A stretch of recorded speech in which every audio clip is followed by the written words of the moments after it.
Mi hijo me envió un mensaje que decía: no cuentes conmigo para cuidarte cuando seas vieja. Mi vida es más importante. Arréglate sola. Leí esas palabras 1, 2, 3 veces, esperando que mi vista me estuviera traicionando, pero no. Ahí estaban, brillando en la pantalla de mi teléfono como cuchillos afilados. Mis manos comenzaron a temblar tanto que el celular casi se me cae. Este era el mismo niño que había llevado en mi vientre, al que había dado todo, absolutamente todo lo que tenía. Y ahora me decía esto, sin siquiera el pudor de decírmelo a la cara. Respiré profundo, dejé el teléfono sobre la mesa de la cocina y tomé una decisión que cambiaría nuestras vidas para siempre. Me levanté, fui a mi habitación, abrí el cajón donde guardaba mis documentos importantes y saqué el testamento. Lo leí completo una vez más y luego tomé mi bolígrafo. Hice una última modificación, una que él nunca habría imaginado. Al día siguiente, como a las 9 de la mañana, escuché golpes desesperados en mi puerta. ¡Bang, bang, bang! Tan fuerte que pensé que la iba a echar abajo. Cuando abrí, ahí estaba él, mi hijo, el mismo que ayer me había desechado como si fuera basura. Pero ahora tenía los ojos rojos, el cabello revuelto, la camisa mal puesta. Parecía que no había dormido en toda la noche. Y lo que más me sorprendió fue verlo con lágrimas en los ojos. Sigue mi historia hasta el final y comenta la ciudad desde donde me estás viendo para saber qué tan lejos ha llegado mi relato. Déjenme presentarme correctamente. Mi nombre es Beatriz Elena Martínez. Tengo 68 años y toda mi vida transcurrió en este barrio de clase media donde me conocen como la señora Betty. Soy viuda desde hace 12 años, cuando mi esposo Rodrigo murió de un infarto repentino mientras esperaba el camión para ir al trabajo. Fue un jueves, por la mañana. Recuerdo ese día como si fuera ayer, porque ese jueves comenzó mi verdadero calvario, aunque en ese momento yo no lo sabía. Rodrigo y yo tuvimos 2 hijos, Carolina, que ahora tiene 42 años, y Mateo, de 39. Carolina se casó a los 22 con un ingeniero y se fue a vivir a Monterrey. Al principio me llamaba seguido, luego las llamadas se espaciaron, después solo mensajes en las fiestas, y ahora prácticamente no sé nada de ella. Tiene su vida, sus hijos, sus compromisos. Lo entiendo, o al menos eso me decía a mí misma, para no sentir ese vacío en el pecho. Mateo, en cambio, se quedó aquí en la ciudad. Pensé que eso significaba que estaríamos más unidos, pero estaba equivocada. Desde que Rodrigo murió, me convertí en algo más que su madre. Me convertí en su cajero automático, su sirvienta, su solución para todo. Trabajé durante 35 años como maestra de primaria. 35 años levantándome a las 5:30 de la mañana, preparando desayunos, uniformes, loncheras. 35 años aguantando dolores de espalda, de rodillas, varices que me dejaron las piernas marcadas como mapas. Pero nunca me quejé, porque ese sueldo era para sacar adelante a mis hijos. Cuando Mateo quiso estudiar administración de empresas en una universidad privada, vendí las joyas que mi madre me había heredado. Cuando Carolina se casó, empeñé el reloj de oro de Rodrigo para hacerle una fiesta digna. Cada peso que gané en mi vida fue para ellos. Rodrigo también se rompió el lomo trabajando. Era electricista y a veces hacía hasta 3 trabajos en un día. Llegaba a casa con las manos llenas de callos y cortadas, oliendo a cable quemado y sudor, pero siempre con una sonrisa para los niños, siempre con algo en los bolsillos, aunque fuera un dulce. Nunca nos sobraba el dinero, pero tampoco nos faltó lo esencial, y ahorramos. Dios sabe cómo, pero ahorramos. Cada mes guardábamos algo, aunque fuera poco. Rodrigo decía que era para nuestra vejez, para no ser una carga para nadie. Qué irónico suena eso ahora. Después de que Rodrigo murió, Mateo empezó a cambiar. Al principio fue sutil.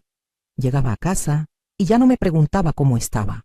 Solo abría el refrigerador y preguntaba qué había de comer.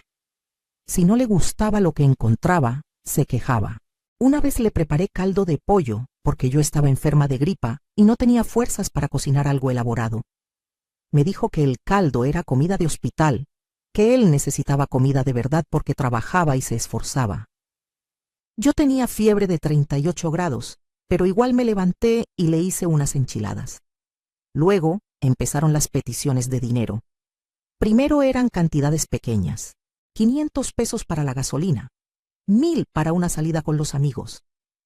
Siempre prometía devolverlos, pero nunca lo hacía. Yo cobraba mi pensión de maestra, que no era mucha, unos 8,000 pesos al mes, y de eso tenía que salir para todo: la luz, el agua, el gas, la comida, mis medicinas. Tengo diabetes y presión alta, así que los medicamentos son un gasto constante, pero siempre encontraba la forma de darle algo a Mateo. Me saltaba comidas, compraba lo más barato en el mercado, dejaba de comprar mis medicinas en la farmacia y las buscaba en los consultorios baratos. Una vez me dio un bajón de azúcar en la calle porque no había desayunado para ahorrar y poder darle 3,000 pesos que me había pedido para no sé qué cosa. Me encontró una vecina tirada en la banqueta, temblando. Me llevó al centro de salud. Cuando le conté a Mateo, solo dijo que debía cuidarme mejor, que él no podía estar pendiente de mí porque tenía su trabajo. Su trabajo. Mateo trabajaba como gerente en una tienda de celulares. Ganaba bien, mucho mejor que yo con mi pensión, pero siempre andaba quejándose de que no le alcanzaba. Tenía un coche del año que apenas terminaba de pagar cuando ya quería cambiarlo. Se vestía con ropa de marca, salía a restaurantes caros con su novia Valeria, una muchacha que siempre me miraba con desprecio, como si yo fuera un mueble viejo que estorbaba en la casa. Un día escuché a Valeria decirle a Mateo que por qué yo seguía viviendo en esa casa, que ellos podrían vivir ahí cuando se casaran, pero que no querían vivir conmigo. Dijo que yo era una carga y que la casa se veía vieja y descuidada por mi culpa. La casa que Rodrigo y yo compramos con el sudor de 20 años de trabajo. La casa donde crié a mis hijos, donde cada rincón tiene una memoria. Mi pecho se apretó cuando escuché eso, pero lo que más me dolió fue que Mateo no me defendió. Solo se rió y dijo que ya verían qué hacer conmigo. Las cosas empeoraron cuando Mateo anunció que se casaría con Valeria. Yo intenté alegrarme por él, de verdad lo intenté. Le dije que me parecía maravilloso, que esperaba que fueran muy felices. Valeria apenas me dirigió la palabra cuando vinieron a darme la noticia. Ella estaba mirando su teléfono todo el tiempo, como si estar en mi sala fuera una pérdida de su valioso tiempo. Entonces Mateo soltó la bomba. Querían que yo les diera el dinero para la boda. Dijo que como Carolina ya había tenido su fiesta, ahora le tocaba a él y que era mi obligación como madre asegurarme de que tuviera una celebración digna. Le expliqué que ya no tenía nada que vender, que mi pensión apenas alcanzaba para sobrevivir. Valeria soltó una risa sarcástica y dijo que cómo era posible que yo no tuviera ahorros, que seguro había malgastado todo el dinero que mi esposo había dejado. La verdad es que Rodrigo no dejó mucho. El seguro apenas alcanzó para pagar el funeral y algunas deudas. Pero Mateo insistió, presionó, suplicó. Me dijo que él siempre había sido un buen hijo, que nunca me había dado problemas, que esto era lo mínimo que podía hacer por él. Al final cedí. Saqué un préstamo usando mi pensión como garantía. Me comprometí a pagar 4,000 pesos mensuales durante 3 años. Todo para que Mateo y Valeria tuvieran su fiesta en un salón elegante, con banquete para 200 personas, vestido importado, mariachi, pastel de 3 pisos. La boda fue hermosa, no lo voy a negar, pero yo me la pasé sentada en una mesa del fondo, junto a unas tías lejanas que apenas conocía. Ni siquiera me pusieron en la mesa principal. Valeria dijo que ahí solo iban los padrinos importantes y la familia directa de ella. Yo, la madre del novio, estaba apartada como un invitado de relleno. Vi a mi hijo bailar, reír, brindar. No se acercó a mi mesa ni una vez en toda la noche. Cuando me fui, a eso de las 11 porque ya estaba cansada y me dolían las piernas, ni cuenta se dio. Llegué a mi casa vacía, me quité los zapatos que me habían lastimado los pies y lloré. Lloré como no había llorado desde que enterré a Rodrigo. Después de la boda, Mateo y Valeria se fueron a vivir a un departamento que rentaron en una zona bonita de la ciudad. Yo pensé que tal vez, con su propia vida, con su propio espacio, las cosas mejorarían entre nosotros. ¡Qué ingenua fui! Las visitas se volvieron más escasas, y cuando venían, siempre era para pedir algo. Una vez llegaron porque necesitaban que les prestara dinero para pagar la renta, que según ellos se les había juntado con otros gastos. Otra vez era para que les comprara muebles porque los que tenían estaban muy feos. Yo seguía pagando el préstamo de la boda, comiendo frijoles y tortillas la mayoría de los días, tomando mis pastillas cortadas por la mitad para que me duraran más. Y ellos querían más y más. Un sábado por la tarde llegaron sin avisar. Yo estaba en pijama porque me sentía mal. Había amanecido con un dolor de cabeza terrible. Valeria arrugó la nariz cuando entró, como si mi casa oliera mal. Mateo fue directo al grano. Querían que yo vendiera la casa. Dijo que era demasiado grande para mí sola, que no tenía sentido que yo viviera ahí desperdiciando espacio, que con ese dinero yo podría irme a un asilo bonito donde estaría cuidada, y ellos podrían usar el resto del dinero para el enganche de una casa propia. Me quedé helada. Le pregunté si estaba hablando en serio. Me dijo que sí, que ya lo había pensado bien, que era lo mejor para todos. Para todos, dijo. Valeria asintió y agregó que así yo no tendría que preocuparme por limpiar, cocinar, pagar servicios, que en el asilo todo eso estaba incluido. Le dije que no, que esta casa era mi hogar, que aquí había construido mi vida con Rodrigo, que aquí había criado a mis hijos, que me sacarían de ahí solo cuando me llevaran al panteón. Mateo se enojó. Dijo que yo era una egoísta, que solo pensaba en mí misma, que él era mi hijo y que tenía derecho a ese patrimonio. Patrimonio. Así llamó a la casa donde lo arrullé cuando era bebé, donde le curé las rodillas raspadas, donde celebramos sus cumpleaños, un patrimonio que le estaba negando. Se fueron dando un portazo. Y yo me quedé sentada en la sala, viendo las paredes llenas de fotografías, preguntándome en qué momento había perdido a mi hijo. Los meses siguientes fueron una pesadilla. Mateo dejó de visitarme por completo. No contestaba mis llamadas. Los mensajes que le enviaba quedaban en visto pero sin respuesta. Intenté hablar con Carolina, pero ella me dijo que no se quería meter en problemas entre Mateo y yo, que cada quien tenía sus razones y que ella estaba muy ocupada con sus propios asuntos. Me sentí completamente sola.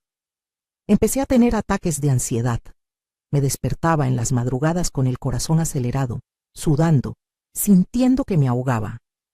El médico me dijo que era por estrés. Me recetó unas pastillas que no podía pagar.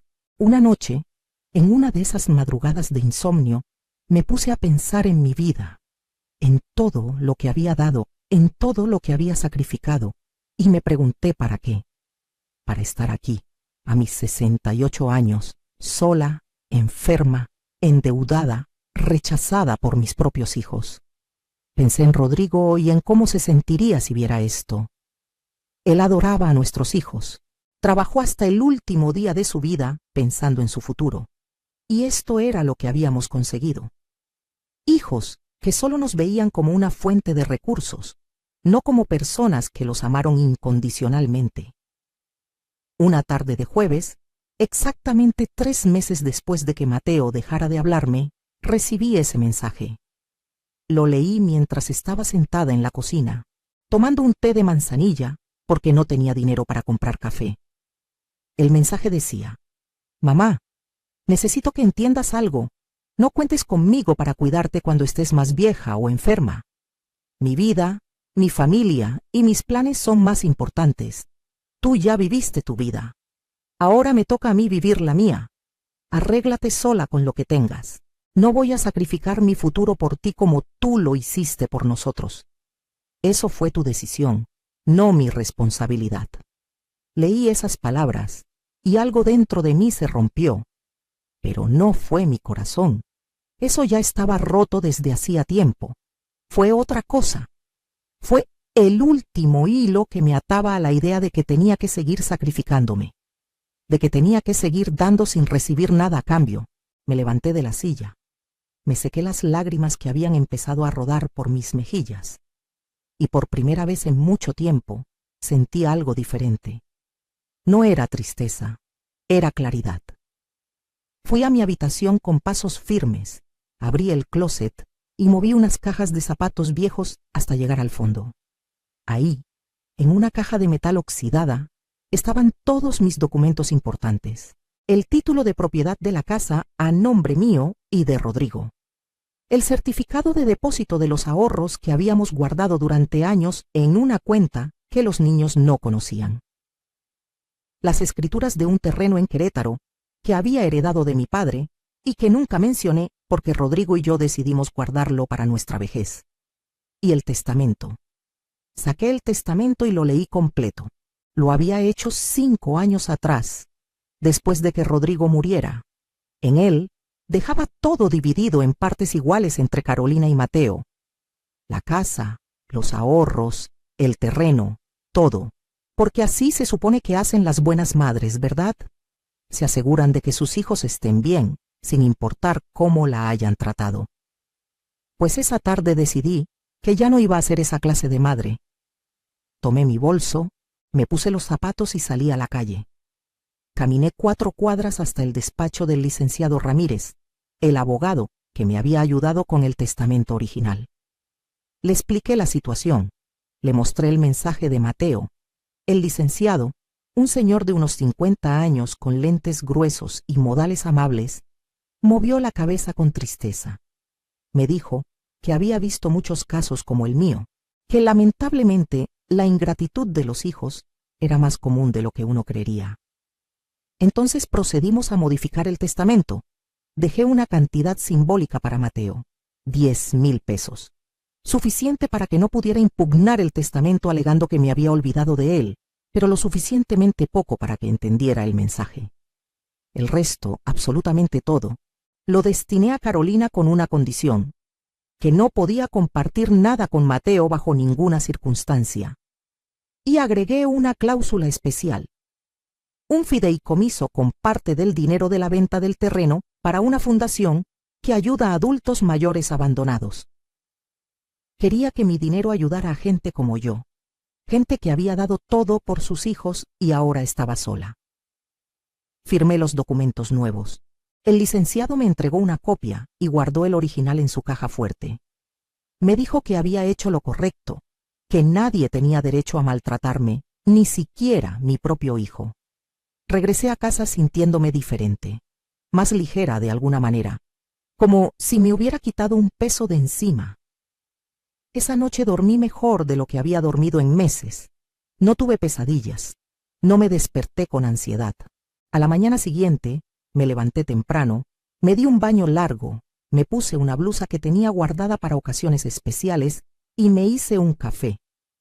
No té de manzanilla, café de verdad, de una bolsa que había estado ahorrando. Me senté en la sala y esperé, porque sabía que Mateo iba a venir. Cómo lo sabía es una historia interesante. Resulta que Valeria tiene una prima, Sofía, que trabaja en el banco donde yo tengo mi cuenta de ahorros. Sofía es una buena muchacha, no como su prima. Siempre me había tratado con respeto las pocas veces que había ido al banco. Pero hace unas semanas, cuando fui a hacer un movimiento, Sofía me llamó aparte y me dijo algo que me heló la sangre. Me dijo que Valeria le había pedido que investigara cuánto dinero tenía yo en el banco, que quería saber exactamente cuánto había en mis cuentas. Sofía se había negado. Le dijo que eso era confidencial y que ella podía perder su trabajo. Pero Valeria insistió tanto que Sofía me lo vino a contar para advertirme. Me dijo que tuviera cuidado, que algo se traían entre manos. Le agradecí y me fui de ahí temblando de coraje. Así que cuando modifiqué el testamento, llamé al licenciado Ramírez y le pedí un favor más, que le enviara una carta certificada a Mateo, informándole que había modificado mi testamento y que si quería conocer los detalles, podía llamar al despacho. Sabía perfectamente lo que iba a pasar. Mateo, al recibir esa carta, entraría en pánico. Llamaría al despacho, pero el licenciado solo le diría que las modificaciones eran confidenciales hasta después de mi muerte. Mateo vendría corriendo a mi casa a preguntar, a reclamar, a suplicar. Y así fue exactamente como sucedió. La carta la envió el licenciado un martes por la tarde. Para el miércoles en la mañana, Mateo ya la había recibido. Lo sé porque Sofía me llamó para decirme que Valeria había llegado al banco hecha una furia, exigiendo información sobre mis cuentas, gritando que era una injusticia que yo tuviera dinero guardado y no se lo diera a mi hijo. Sofía tuvo que pedir al gerente que sacara a Valeria del banco. El jueves en la mañana, como a las 9, empezaron los golpes en mi puerta. Bang, bang, bang. Tan desesperados, tan insistentes que pensé que iba a tirar la puerta. Me levanté del sillón donde estaba leyendo el periódico, caminé despacio hacia la entrada y respiré hondo antes de abrir. Ahí estaba Mateo, pero no era el Mateo arrogante y seguro de siempre. Este Mateo tenía los ojos hinchados y rojos, el cabello despeinado, como si se hubiera pasado las manos por él 1000 veces, la camisa arrugada, mal fajada en el pantalón. Se veía demacrado, desesperado. «Mamá», dijo con voz temblorosa, «tenemos que hablar». Me hice a un lado y lo dejé pasar. Caminó hacia la sala como animal enjaulado, dándose vueltas, pasándose las manos por la cara. Valeria venía detrás de él, con los tacones repiqueteando en el piso.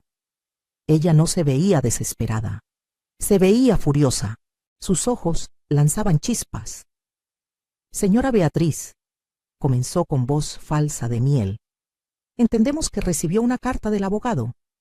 Queríamos venir a hablar con usted sobre eso». Me senté en mi sillón favorito, el que Rodrigo me había regalado en nuestro 20º aniversario. Crucé las manos sobre mi regazo y las miré con calma. «Sí, recibí la carta», dije. «Bueno, yo la mandé a hacer, así que por supuesto que la recibí». Mateo se dejó caer en el sofá. «Mamá, ¿qué hiciste? ¿Por qué modificaste el testamento? No entiendo». Le sostuve la mirada. «Recibí tu mensaje, Mateo, el mensaje donde me dijiste claramente que no contara contigo para nada, que tu vida era más importante que yo, que me arreglara sola. Simplemente estoy haciendo eso, arreglándome sola. Y parte de arreglarme sola es decidir qué voy a hacer con lo que es mío». Valeria intervino con voz chillona. «Pero usted es su madre. Es su obligación dejarle a su hijo lo que tiene. Para eso son las familias». La miré fijamente. «Ah, ¿ahora soy la madre? Porque cuando querían que vendiera mi casa para irme a un asilo, no parecían importarles mucho los lazos familiares. Cuando me dejaron sola, enferma, sin siquiera una llamada para preguntar cómo estaba, tampoco les importaba la familia. La familia funciona en ambas direcciones, querida. No solo cuando hay algo que recibir». Mateo se levantó del sofá y se acercó a mí. «Mamá, por favor. Cometí errores, lo sé, pero no puedes hacer esto. Soy tu hijo, lo único que tienes. No me castigues así». Me puse de pie también, mirándolo a los ojos. «Mateo, tú mismo dijiste que tu vida era más importante que yo, que no ibas a sacrificar tu futuro por mí. Estoy de acuerdo contigo.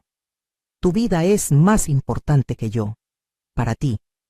Y mi vida es más importante que tú, para mí. Por primera vez en mucho tiempo, voy a vivir para mí». Se le llenaron los ojos de lágrimas. «Pero, ¿y la casa? ¿Y tus ahorros? ¿Y el terreno de Querétaro?» Esta última parte lo dije con una sonrisa. «Ah, así que sí sabías del terreno. Interesante. Valeria me había dicho que no sabía nada de eso.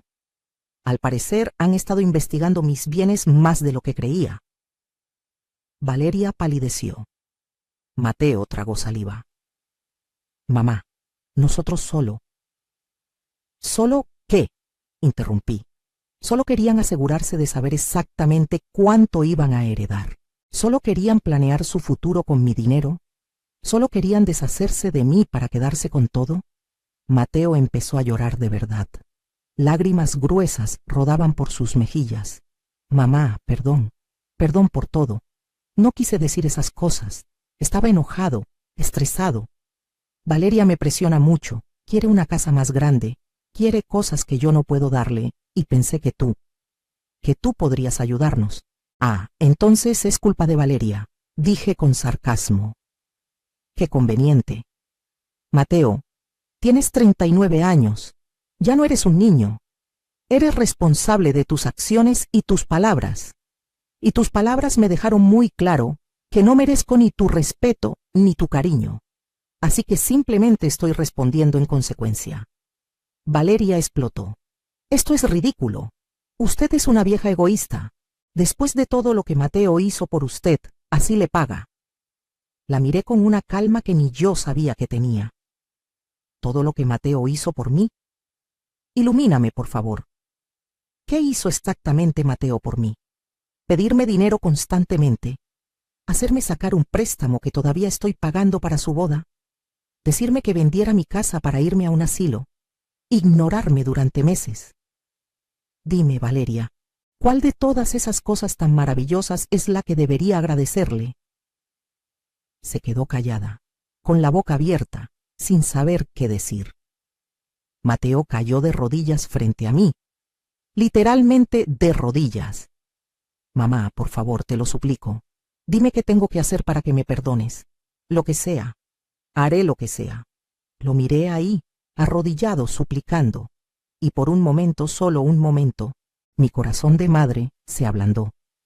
Pero entonces recordé todos esos días de soledad, todas esas noches de ansiedad, todas esas veces que comí frijoles para poder darle dinero, todas esas veces que corté mis medicinas por la mitad para poder ayudarlo. Y el momento pasó. Me agaché un poco para estar a su altura. Mateo, lo que tenías que hacer era tratarme con respeto, con amor, con un mínimo de consideración. No cuando necesitas algo de mí, todo el tiempo. Pero esa oportunidad ya pasó. Ahora voy a vivir el resto de mi vida en paz, sin preocuparme por un hijo que me ve como un cajero automático. ¿Y el testamento? Preguntó con voz rota. El testamento queda como está, respondí firmemente. He dejado instrucciones muy claras con el licenciado Ramírez. Nada de lo que digas o hagas va a cambiar eso. Valeria jaló a Mateo del brazo. Vámonos, le dijo. Esta vieja loca no va sin entrar en razón. Ya encontraremos la forma de impugnar ese testamento. Me reí. Fue una risa genuina, de esas que salen del estómago. Pueden intentarlo, les dije, pero el licenciado Ramírez se aseguró de que todo esté perfectamente legal. Incluí evaluaciones psicológicas que demuestran que estoy en pleno uso de mis facultades mentales. Testigos de sobra. Todo en orden. Pueden gastar su dinero en abogados si quieren, pero les aseguro que no van a lograr nada. Mateo me miró con una mezcla de dolor y rabia. No puedo creer que seas capaz de esto. Soy tu hijo. Yo tampoco puedo creer que fueras capaz de tratarme como me trataste, respondí. Pero aquí estamos. Salieron de mi casa dando portazos. Escuché a Valeria gritarle a Mateo en la calle, culpándolo por haber arruinado todo. Me asomé por la ventana y los vi subirse al coche, discutiendo acaloradamente. Cuando se fueron, cerré la puerta, puse el seguro y regresé a mi sillón. Y sonreí. Los días siguientes fueron interesantes. Mateo me llamó docenas de veces. Dejó mensajes de voz llorando, suplicando, maldiciendo. Pasó por todas las etapas. Negación, enojo, negociación, depresión. Le bloqueé el número. Valeria intentó contactarme por redes sociales. La bloqueé también. Incluso intentaron hablar con mis vecinas para que intercedieran por ellos. Pero mis vecinas me conocían. Sabían cómo me habían tratado. La señora Lupita, que vive en la casa de al lado, les dijo que mejor se fueran porque ella había visto cómo llegaban a pedirme dinero y se iban sin siquiera preguntarme cómo estaba. Una semana después del confrontamiento, recibí una llamada de Carolina. Era la primera vez que hablábamos en meses. Mamá, me llamó Mateo, me dijo. Dice que cambiaste el testamento y que lo dejaste prácticamente sin nada. Le expliqué la situación completa. Le conté sobre el mensaje que Mateo me había enviado, sobre todo lo que había pasado. Hubo un largo silencio del otro lado de la línea. Luego Carolina suspiró. Mamá, lamento mucho no haber estado ahí para ti. Me di cuenta demasiado tarde de que te abandoné también. No de la misma forma que Mateo, pero te abandoné al fin y al cabo. Si quieres modificar el testamento y también dejarme fuera, lo entenderé. Sus palabras me sorprendieron. Carolina nunca había sido muy expresiva con sus emociones. Le dije la verdad. Carolina, tú te fuiste a vivir tu vida, pero nunca me faltaste al respeto. Nunca me pediste dinero que no tenía. Nunca me trataste como si fuera una carga. Simplemente te alejaste, y eso duele, pero es diferente. El testamento queda como está, pero me gustaría que intentáramos reconstruir nuestra relación. Lloró. Por primera vez en años, mi hija lloró conmigo por teléfono. Me dijo que vendría a visitarme pronto, que quería que conociera bien a sus hijos, mis nietos, que apenas había visto en fotos. Me dijo que había estado tan consumida en su propia vida que olvidó que yo también necesitaba amor y atención. Esa conversación sanó algo en mí que no sabía que estaba roto. 2 semanas después, decidí hacer algo que había estado posponiendo por años. Puse en venta el terreno de Querétaro. No lo necesitaba, y el dinero me vendría bien para vivir más cómodamente. Un desarrollador lo compró casi inmediatamente. Era un terreno grande, bien ubicado. Me pagaron muy bien por él. Con ese dinero hice varias cosas. Primero, liquidé por completo el préstamo de la boda de Mateo. Ya no iba a estar pagando 4,000 pesos mensuales por los próximos 2 años por una fiesta donde ni siquiera me sentaron en la mesa principal. Segundo, remodeló mi casa. Le puse piso nuevo, pinté las paredes de colores alegres, cambié los muebles viejos. Contraté a un jardinero para que arreglara el jardín que Rodrigo tanto amaba y que yo había descuidado. La casa quedó hermosa, llena de luz, llena de vida. Tercero, me compré un coche. Nada muy lujoso, pero un coche propio, automático, fácil de manejar. Ya no tenía que depender de los camiones ni de pedirle favores a nadie. Cuarto, empecé a viajar. Fui a Oaxaca y comí el mejor mole de mi vida.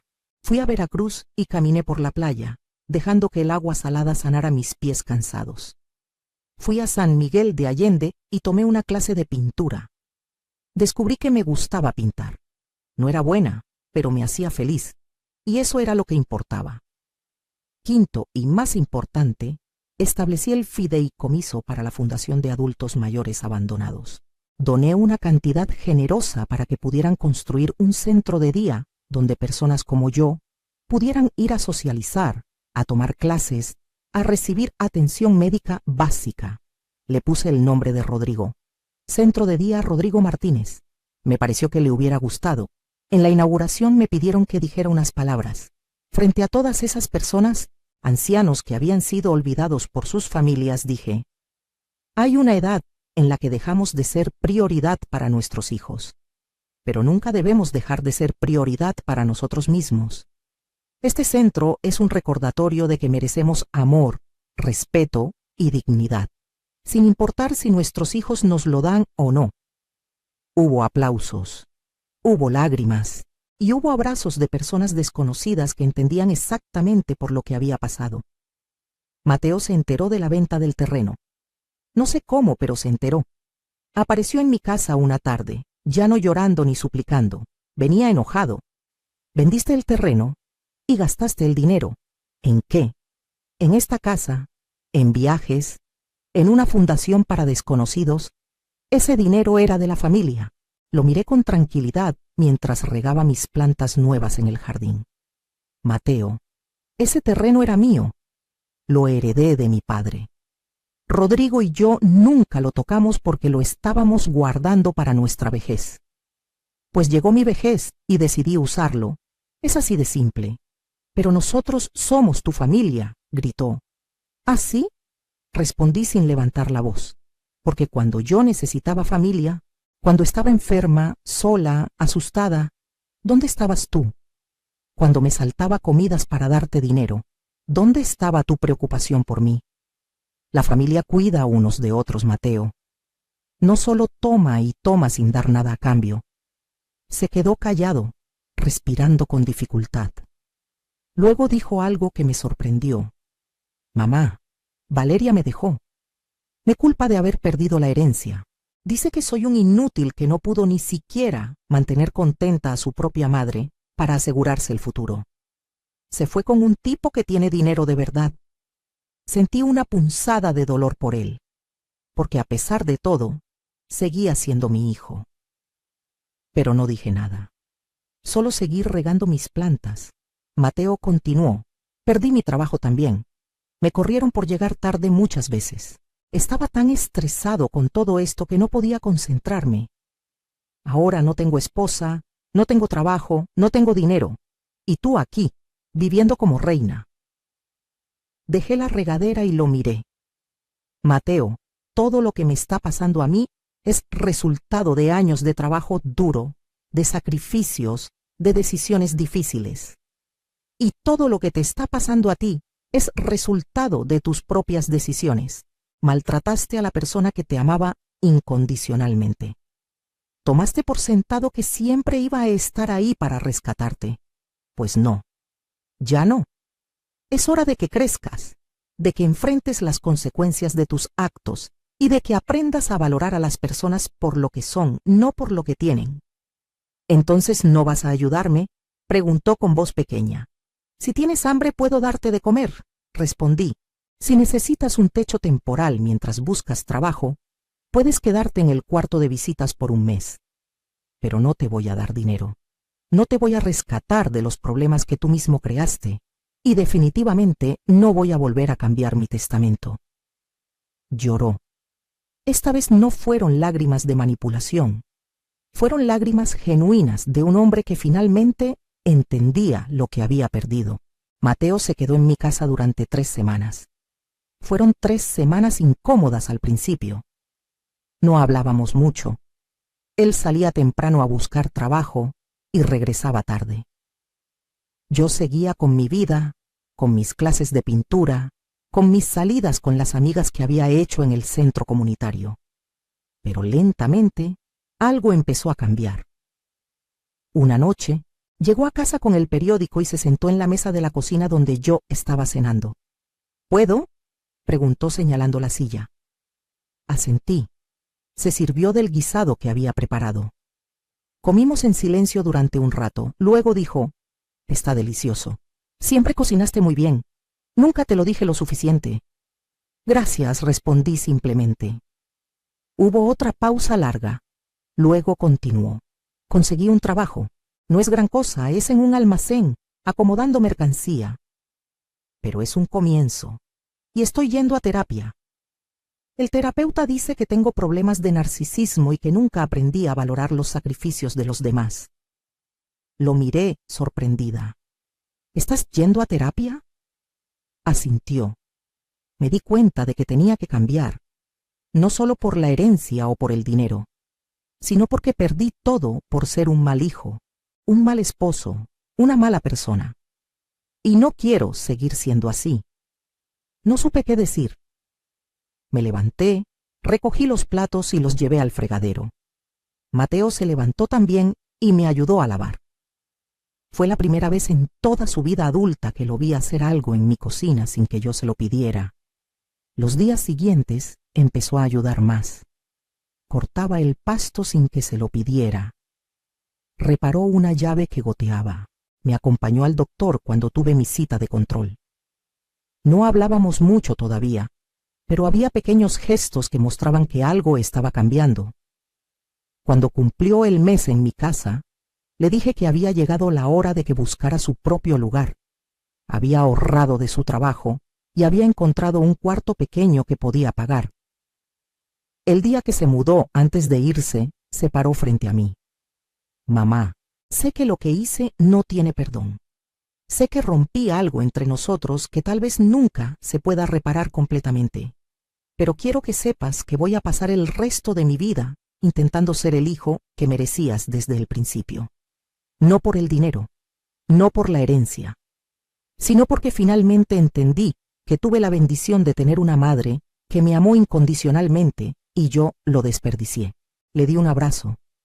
Fue breve, pero genuino. Han pasado 8 meses desde aquel mensaje que cambió todo. 8 meses desde que modifiqué el testamento y recuperé mi vida. Mateo y yo hablamos ahora. No todos los días, pero sí regularmente. Me llama los domingos para preguntarme cómo estoy. A veces viene a comer, trae el postre o ayuda a cocinar. Ya no me pide dinero. De hecho, el mes pasado me trajo flores sin ninguna razón especial. Solo porque sí. Me dijo que las flores eran para decirme gracias por no haberme rendido con él, aunque él se había rendido conmigo. No he cambiado el testamento, y no lo voy a hacer, porque las acciones tienen consecuencias, y Mateo necesita entender eso. Pero nuestra relación está sanando lentamente. Ya no es la relación de madre que se sacrifica por hijo ingrato. Es una relación más equilibrada, más honesta. Carolina vino a visitarme el mes pasado con sus hijos. Pasamos una semana maravillosa. Cocinamos juntas, fuimos al mercado, les enseñé a mis nietos a hacer las tortillas a mano como me enseñó mi abuela. Carolina me confesó una noche, mientras tomábamos café en el jardín, que ella también había dado por sentado que yo siempre iba a estar ahí, que asumió que las madres no necesitan atención porque su propósito es dar, no recibir.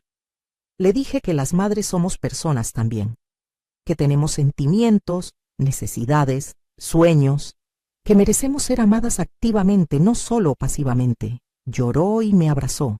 Me dijo que iba a hacer un esfuerzo consciente de estar más presente en mi vida. Y lo ha cumplido. Me llama 3 veces por semana. Me manda fotos de los niños. Estamos planeando un viaje juntas a Chiapas el próximo año. Mi vida ahora es completamente diferente. Me levanto cuando quiero. Desayuno tranquila en mi jardín lleno de flores. 2 veces por semana voy a clases de pintura. Los jueves voy al centro comunitario a jugar lotería con otras señoras. Los viernes voy al cine sola o con amigas. Los sábados trabajo como voluntaria en el centro que lleva el nombre de Rodrigo. Los domingos a veces viene Mateo, a veces viene Carolina por videollamada, a veces simplemente disfruto el silencio, como lo que quiero. Tomo mis medicinas completas, no cortadas por la mitad. Me compro ropa nueva de vez en cuando. Puse internet en la casa y aprendí a usar Netflix. Estoy viendo una serie coreana que me tiene fascinada. Tengo dinero en el banco. No mucho, pero suficiente para vivir con dignidad y sin angustias. La semana pasada, me encontré con Valeria en el supermercado. Fue incómodo. Ella estaba con el hombre nuevo del que me había hablado Mateo, un tipo con traje caro y reloj brillante. Me vio y por un momento pensé que iba a ignorarme, pero se acercó. Señora Beatriz, me dijo con una sonrisa falsa. Qué gusto verla. Se ve muy bien. Gracias, respondí sin sonreír. Escuché que usted vendió el terreno e hizo muchas cosas con el dinero. Continuó con un tono de reproche apenas disimulado. Debe ser bonito tener tanto dinero para gastar en uno mismo. La miré directo a los ojos. Valeria, trabajé durante 35 años. Me sacrifiqué toda mi vida por mis hijos. Este dinero es mío, lo gané yo. Y tengo todo el derecho de gastarlo como me plazca. Y sí, es muy bonito finalmente poner mis necesidades primero. Deberías intentarlo algún día, en lugar de estar siempre buscando de quién aprovecharte. Se puso roja de la rabia. Su novio nuevo la jaló del brazo y se la llevó. Seguí con mis compras, sonriendo.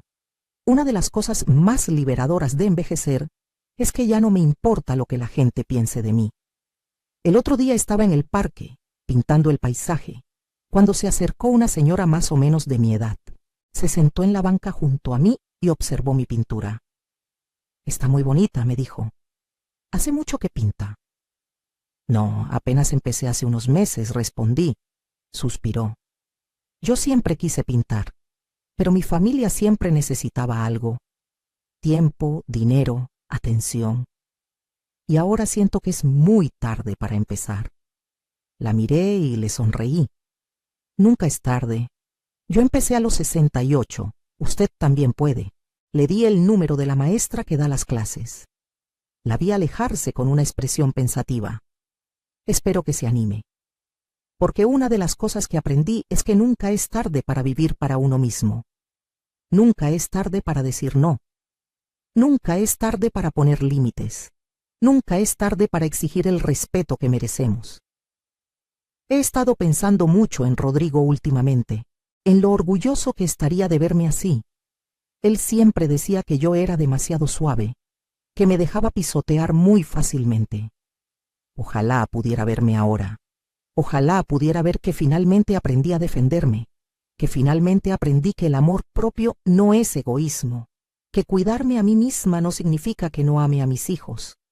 Significa que también me amo a mí. Visito su tumba una vez al mes, le llevo flores y le cuento todo lo que está pasando. Le cuento sobre mis viajes, sobre mis clases de pintura, sobre la fundación que lleva su nombre. Le cuento sobre Mateo y su lento proceso de cambio. Le cuento sobre Carolina y cómo estamos reconstruyendo nuestra relación. Y siempre termino diciéndole gracias. Gracias por trabajar tan duro para que pudiéramos tener esos ahorros. Gracias por amarme como me amaste. Gracias por darme la vida que tuve, incluso con sus dificultades. El testamento sigue guardado en la caja fuerte del licenciado Ramírez.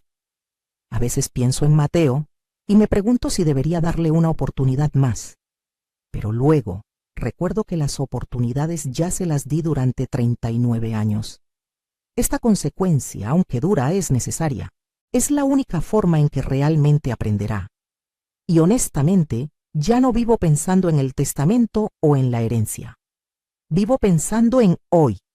En qué voy a cocinar, qué voy a pintar, a dónde voy a viajar próximamente. Estoy planeando un viaje a Cuba. Siempre quise conocer La Habana, caminar por sus calles coloridas, escuchar música en vivo en algún bar pequeño. Y lo voy a hacer, porque ahora puedo, porque ahora mi vida es mía. Mis amigas del centro comunitario me dicen que soy una inspiración, que ven en mí la fuerza que ellas quisieran tener para enfrentarse a sus propias familias que las maltratan o las ignoran.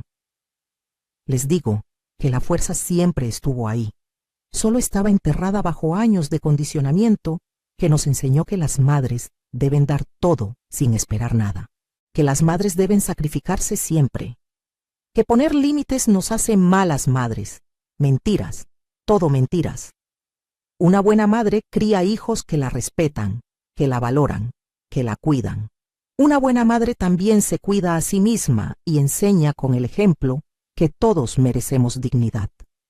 Mateo está aprendiendo eso ahora. Ojalá no hubiera necesitado perder casi todo para entenderlo, pero así son las lecciones más importantes de la vida, ¿no? Llegan cuando más duelen. El mes pasado fue mi cumpleaños. Cumplí 69 años. Carolina vino con sus hijos. Mateo vino con un pastel que él mismo hizo.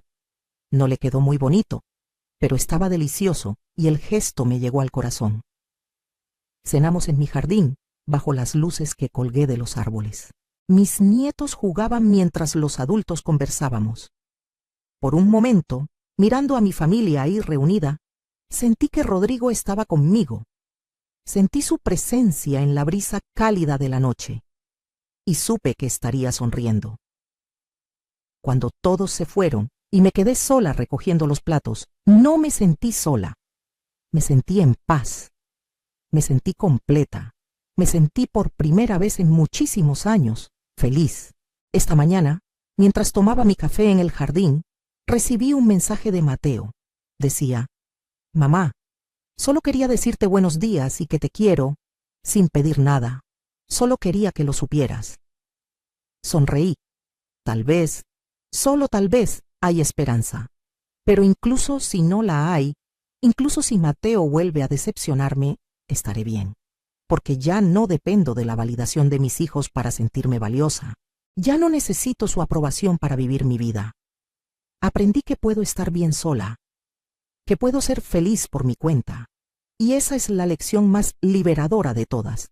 Así que si estás escuchando esta historia y te identificas conmigo, si tú también has dado todo por tus hijos y sientes que no recibes nada a cambio, quiero decirte algo importante. No es egoísta cuidarte. No es malo poner límites. No eres una mala madre por exigir respeto. Tus hijos adultos son responsables de sus propias vidas y tú eres responsable de la tuya. No tienes que vivir el resto de tus días como una mártir. No tienes que sacrificar tu paz mental por hijos que no te valoran. Puedes amarlo y aún así protegerte de ellos. Puedes ser madre y también ser una persona con necesidades propias. Y nunca, nunca es tarde para recuperar tu vida. Yo lo hice a los 68 años. Si yo pude, tú también puedes. A veces el amor más importante que podemos dar no es el que damos a nuestros hijos, es el que nos damos a nosotras mismas. Porque cuando nos amamos, cuando nos respetamos, cuando ponemos límites saludables, no solo nos beneficiamos nosotras, también enseñamos a nuestros hijos una lección invaluable sobre el respeto, la dignidad y las consecuencias. Mateo está aprendiendo eso ahora. Ojalá lo hubiera aprendido antes, pero más vale tarde que nunca. Y si nunca lo aprende completamente, si vuelve a decepcionarme, estaré bien, porque ahora mi felicidad no depende de él, depende de mí. Y esa es una sensación increíblemente poderosa. Cada día me despierto agradecida. Agradecida por mi salud, que aunque no es perfecta, me permite disfrutar de la vida. Agradecida por mi casa, que ahora es un refugio hermoso y no una fuente de estrés. Agradecida por mis amigas, que me apoyan y me entienden. Agradecida por Carolina y por la segunda oportunidad que nos estamos dando. Agradecida incluso por Mateo y por la lección dura pero necesaria que tuvimos que aprender ambos. Y agradecida por mí misma, por haber encontrado finalmente el valor de decir basta, de defenderme, de vivir para mí. Esta es mi historia, una historia de traición, dolor, despertar y renacimiento. Una historia que espero inspire a otras mujeres a no permitir que las pisoteen, sin importar quién sea el que lo haga, ni siquiera si son sus propios hijos. ¿Qué harías tú en mi lugar? Comenta abajo. Me encantaría saber tu opinión, tus experiencias, tus historias, porque todas tenemos una, y compartirlas nos hace más fuertes. Nos recuerda que no estamos solas en esta lucha por nuestra dignidad y nuestro valor propio.